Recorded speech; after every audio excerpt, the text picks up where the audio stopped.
What I want to talk about is being a loser and being touch starved.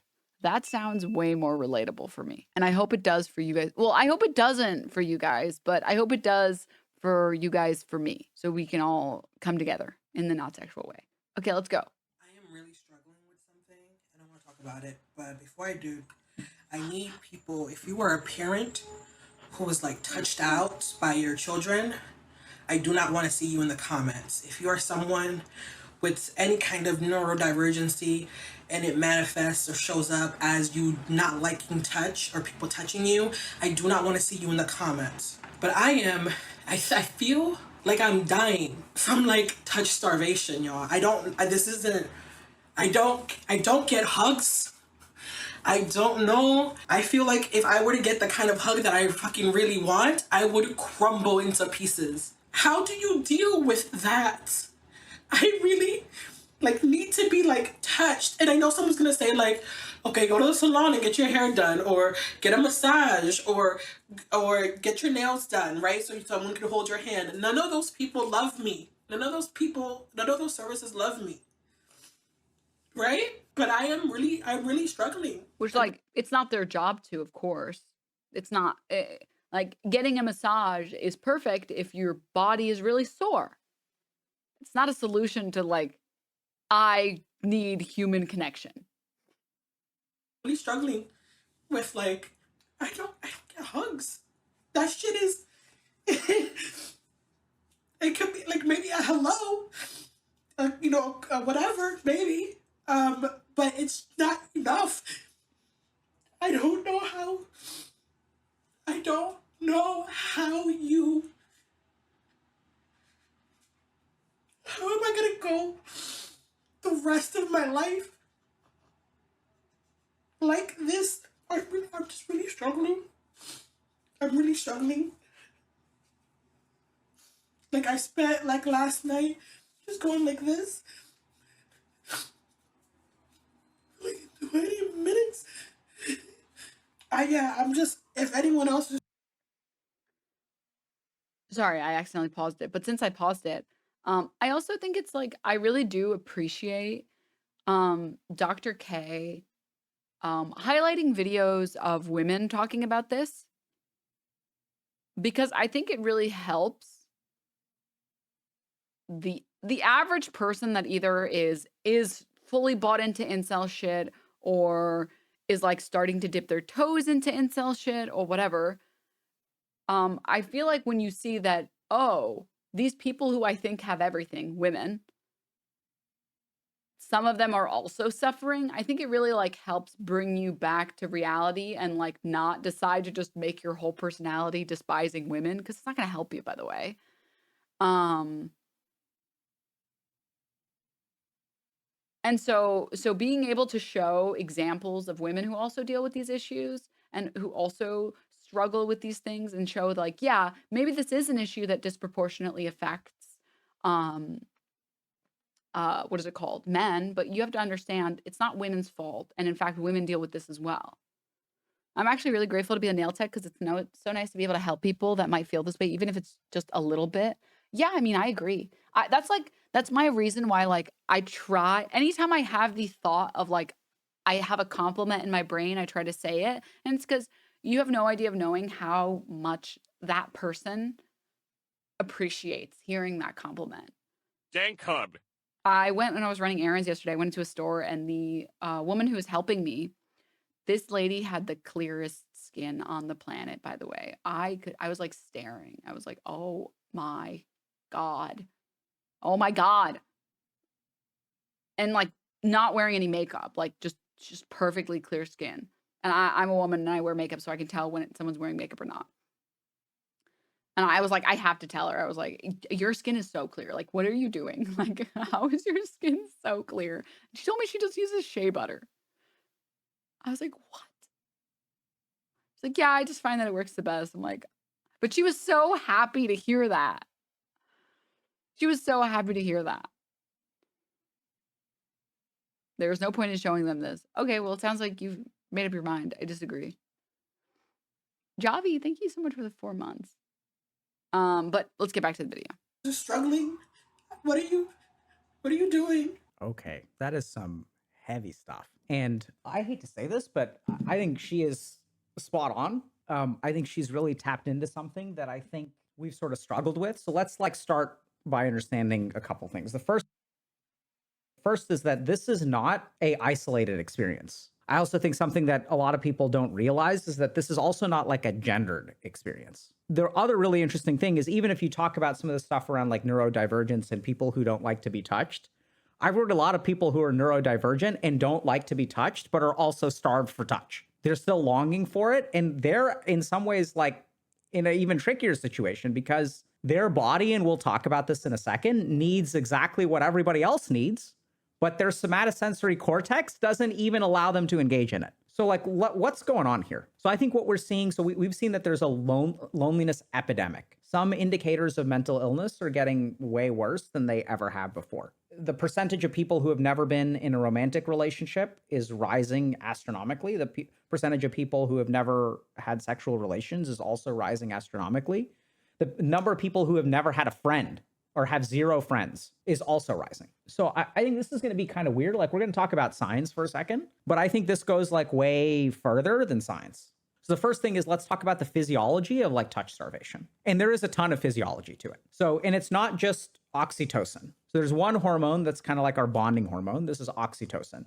So oxytocin is what's released when we like cuddle with other people. Like when like we look at parent-child bonding, and when you like cuddle with something, like you get a spurt of oxytocin. Oxytocin does things like calms down your nervous system, reduces your stress hormone response. It's kind of like inversely proportional. And so like literally a hug makes us feel better. It's not just a subjective experience, it's a physiologic experience. These signals are also what allows us to be in love and to feel love. So when you cuddle with someone, there's oxytocin and you feel love. It creates a loving bond between two people. But it's way more than oxytocin. So there are studies on touch deprivation. And the scary thing is that these studies used to be done in orphans. We used to have to go to an orphanage to find a group of people who were starved for physical touch, and we'd study them, these orphans in Romania. Now, if we want to do a study on touch deprivation, where do we go? The average person. We no longer need to go to orphanages to find people who are starved for touch. It's a society-wide, it's become the norm. So we see changes in cardiovascular outcomes. We even see changes in things like hemoglobin A1C. So people who are starved for touch, their diabetes is worse. We see, of course, changes with things like cortisol, mental health parameters like depression and anxiety. But when a human being gets touched, it does way more than oxytocin. And this is what's also interesting. There was one study that took patients and shocked them with electrical shocks. We administered electrical shocks to patients. There were three groups of people. One group was by themselves. One group was holding hands with a stranger. Third group was holding hands with a loved one. And the perception of pain, the way that the pain was traveled to the brain, the way it was interpreted by the brain's response to getting electrically shocked changes and is blunted and attenuated by human contact, and especially by human contact from a loved one. It literally makes the experience of life less painful. Like literally. It's not like some like, oh, like it may like it's easy to be. No, like literally there's like the perception and response to a simple electrical shock is attenuated by holding hands with a loved one. And what are we seeing? We're seeing worsening like diabetes. We're seeing worsening inflammatory issues. Everyone's going gluten-free and keto diet. Like, why? What's happening with society? Why is everyone so prone to inflammation? Why is everyone so damn starved for touch? There are two things that have happened. The first is that our society has become increasingly independent. We've decided that independence is king. And what we should strive for is independence, financial independence, emotional independence. The thought of being interdependent with someone else is something that we call weakness. So if you think about a problem in your life, what does everyone tell you to do with problems in your life? Fix them, right? You should fix them. Sorry. I just... What does everyone tell you to do with problems in your life? And then you know what played in my head. Sorry for pausing on this cam. Dr. K, sorry to do you dirty like this. The low tier God clip. That's what played in my head immediately after he said problems in your life. fix it. It's your responsibility. If you're broke, it's your fault. On the Sorry. flip side, what we'll also do is we'll blame society. Love And yourself so we'll now. say it's society's fault that you're broke. And both angles are correct, but both angles are missing something else, which is that when I hear you complain about, oh, you're homeless, that's society's problem or it's your problem. You know whose problem it isn't? It's not mine. It's not mine. So in our strive for independence, each individual in the world has absolved themselves of the responsibility of caring for other human beings, because it's society's problem. It's the government's problem, or it's your problem. You need to go to therapy. You need to get help. You need to start meditating. And by the way, if you need to meditate, guess what? There's an app for that. You can do it all on your own. How is meditation? How did it used to be taught? People used to go to ashrams. They used to sit in a gigantic hall and meditate together. So we've decided that independence is king. We've decided that the needs of the individual surpass the needs of the community. And we've outsourced the needs of the community to institutions like governments. The second thing that we've done is technology. And we've decided through technology that we're going to meet all of your needs without needing to interact with another human being. So you want to meet people? There's an app for that. You can do it on your phone. You don't have to leave your four walls. You need food? There's an app for that. You don't have to leave your four walls. You don't have to go talk to another, interact with another human being. Good God. Now, even if you look at ride-sharing apps, they have an option on ride-sharing apps. We are so tired of interacting with other human beings, we can't take a conversation. So now I can select something on my app that says, don't talk to me. Heaven forbid, you're talking to me? What's wrong with you? You're talking to me? I did not invite you to talk to me or interact with me. And heaven forbid that you touch me in any way. When I was training to be a psychiatrist, we had this whole segment on touching. Like, okay, maybe this is, I'm sure there are going to be people in here immediately that disagree, but like, any ladies, ladies nuts on your chin, I fucking got you, dude. Oh my God. Anyways, any ladies in here that have like snuggled with their friends in like a bed before, like totally platonically? I don't want anyone in here to get like this idea that I'm talking about even remotely sexually. I'm talking about just platonically or even sharing beds. Like this is something that I feel like I've had lots of friends, regardless of income level, might I add, who maybe there's like a hotel or like an event or an Airbnb or whatever. And they're like, oh, there's only one bed. We can share the bed. I don't mind. I'm not even talking about snuggling either in some instances. I'm just talking about, now I'm talking about like just sharing a bed, right? Like, I feel like a lot of women I know, I always like, just because different people feel differently about touch, and there are people that are either neurodivergent or they just like really don't like it. There's lots of people that just don't want to be touched and that are not the people we're talking about here.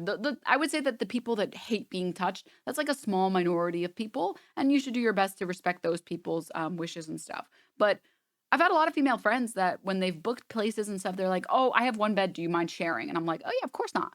Or even I've told other friends, I'm like, yeah, we can find a place that has like 2 beds if you want. We could also just share to like save cash. I don't really care.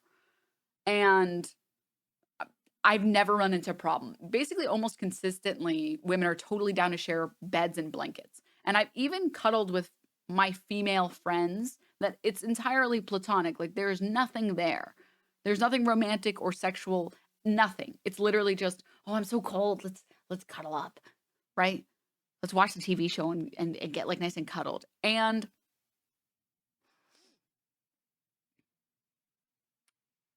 it makes me sad that that is something that is judged with men.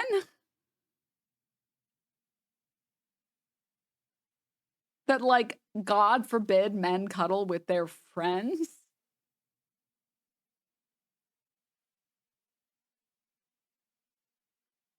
Because you're missing out on like, Blush hug hugs for the good content, Denims Denims. thank you for the 5 months. Thank you. I just shared a bed with my close friend to save $300 a night at a dumb hotel for WrestleMania. We're both in our late 30s. We don't care. Yeah. I mean, fucking hell yeah. No, I got to spend $300 or God might think I'm gay. Like, what? Fucking stupid. But even more than that, like, I feel like people should just be able to cuddle if they want to cuddle. And it's fucked up that, I mean, I think I've seen it at least once on Twitter where I'm scrolling and I see a post of like 2 dudes cuddling on a bed or on a couch or whatever. And it's like, fellas, is this gay? Question mark. It's like, dude, everyone knows it's only gay if you touch balls. Come on, we've been over this. Patience. And it's a good segment, right? You have to be super careful about when you touch another human being and what that means. And one of my supervisors told me, never touch a patient. It is not allowed within the psychoanalytic. And it's like, that was hard for me. And I listened to them, right? Because there's someone who's crying in your office and like, what do I want to do? I want to give him a hug. But we're not allowed to do that, right? Because they need to manage those emotions on their own. Heaven forbid you hug them. And there's good reasons for that, okay? So it's smart. So I talked to other people, right? And I said, hey, this is hard for me. Help me understand. And they said a lot of brilliant things. So the first question is, if it's hard for you to hug a patient, that's about you. You should never hug a patient because it's hard for you to not hug a patient, because then you're putting yourself ahead of the patient. Brilliant. I shouldn't hug people to make me feel better. And if I feel like an asshole for not hugging someone, I should not do something to a patient that alleviates me feeling like an asshole. Brilliant, actually. There's a lot of good stuff in there. But I also talk to people about, is it okay to hug patients? And sometimes I hug my patients, but there's a way to do it in therapy, right? You talk to them about it. You say, hey, what does it mean to you? What does it mean to me? What does this mean for us? We explore what that means. But in the rest of society, we don't touch people anymore. I'm not saying go out there and touch people, but you can invite someone, right? You can ask people hey, you need a hug today? You can do that. And I think this is what's so challenging is then we get into a whole other can of worms, which is a good can of worms, in the sense that it's valid. Because if you go around, you asking people if they want hugs, they're going to call you a creep. They're going to call cops. And so somewhere along the way, we become so independent that touching other people makes us uncomfortable. We don't even know how to do that anymore. And to be clear, though, I will say there are instances where you shouldn't be asking to hug strangers. There was this one video of this British lady, some oi bruv, and she's trying to walk home, and this guy's following / walking alongside her. She's like, can I help you? And they're still walking. And he's like, wow, where are you from? Blah, blah, blah, blah. And she's like, I'm really good. I'm not really interested, sir. Please, leave me alone. And he just keeps following her. And he's like, come on, give me a hug. Give me a hug. And he walks up to her and she's like, whoa, back up. I don't fucking know you.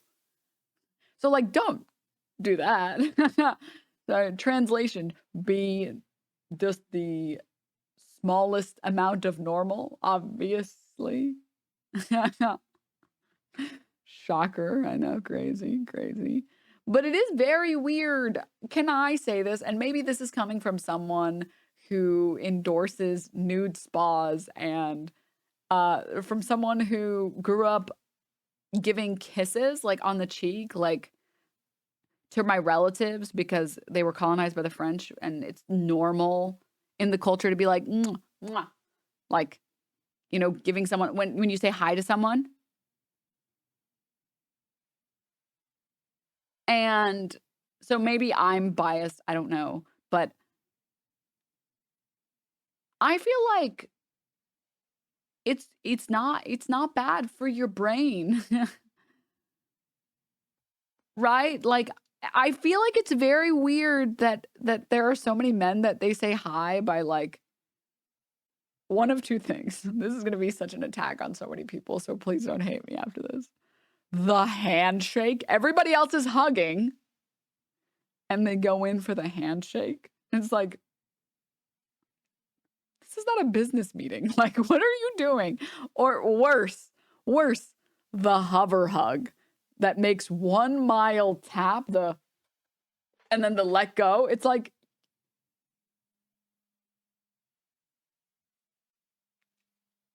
you call that a hug?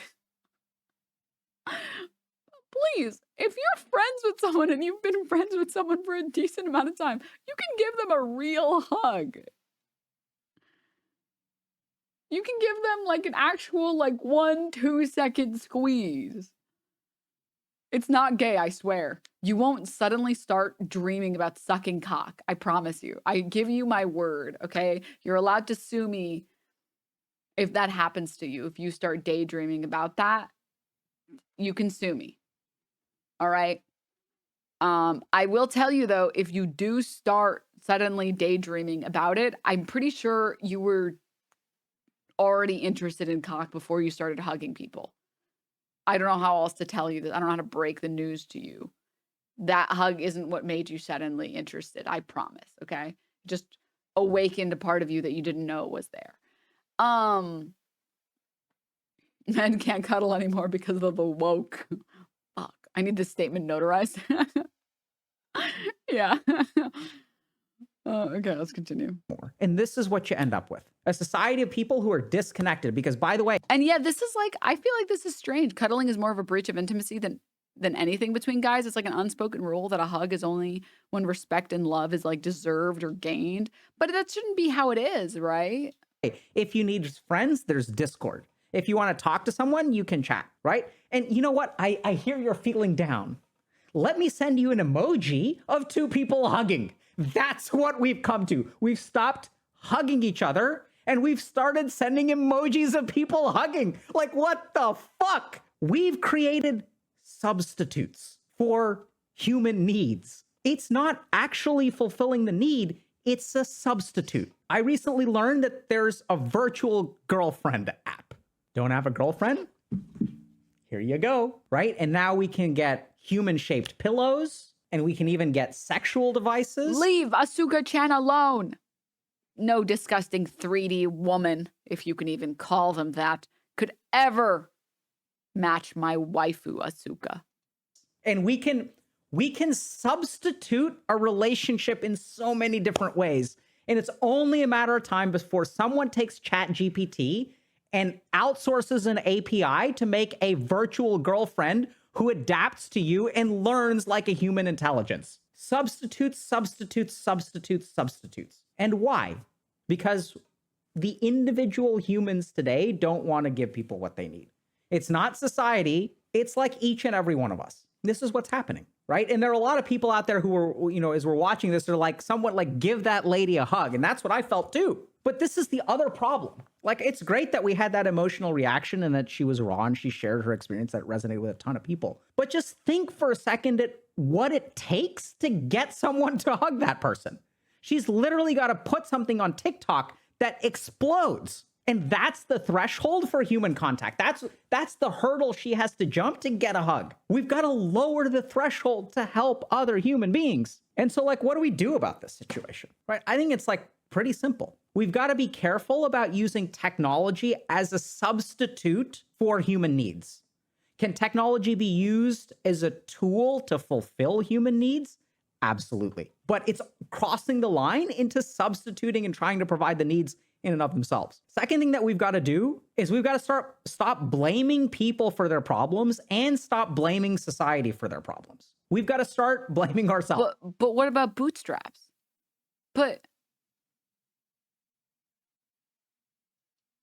For other people's problems, which runs completely alien, right? And that's like literally why I started streaming, because I was like, you know what? I can do more for people. It's not about like, I got frustrated with like certain institutions that are related to my profession, and I thought they weren't doing enough. And there are like good reasons for that, right? They were like busy with other things like opioid epidemics that were literally killing people. And these were like dormant problems, or subsurface, not dormant. And so y'all can, the only way this works, I can't do it by myself.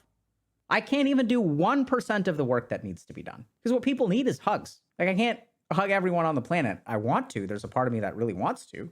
I think it'd be cool. But like, I can't do this I can stream on Twitch. I can talk to y'all. But like, how close can you and I really get? The only way this works is if we start accepting responsibility, like we as individuals start accepting responsibility for the needs of the human beings around us. And that's hard, because if you start doing that, it can be painful for you. And so that's the core of the problem. Because what's happened in our society is we've moved further and further along the road of, if it's painful for me and it benefits someone else, I don't have to do it. And I actually agree with you there. You don't have to do it. No one else is entitled to your sacrifice. But that's the problem with society, is like there's a group of people that feel entitled to the love of others. That's not right. And on the flip side, if we're not entitled to the love of others, can we still give it? Can we still receive it? Like that's the thing, is like no one is forcing you. I don't think it's fair to force you, but the only way this works is if we actually step up as a group of people and we start caring about other human beings. That was a good video. That was honestly, this guy is spitting straight facts. This shit is fire, bro. Sorry. I don't know why I did that. I don't know. Marky, thank you for the 2 months. Thank you. Tropical, thank you for the tier 1. Thank you. Thank you.